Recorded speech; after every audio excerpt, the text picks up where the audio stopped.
You ask Tiger to solve. This deals with linear equations with one unknown. The final result is x equals -6. Let's solve it step by step. Group all x terms on the left side of the equation. Subtract 4x from both sides.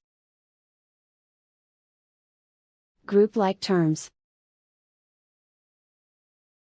Simplify the arithmetic. Group like terms. Simplify the arithmetic. Group all constants on the right side of the equation. Add 3 to both sides. Simplify the arithmetic.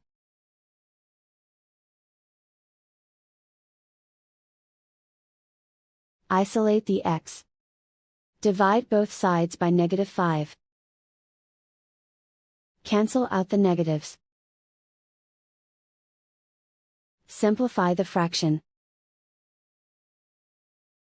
Simplify the arithmetic. Find the greatest common factor of the numerator and denominator.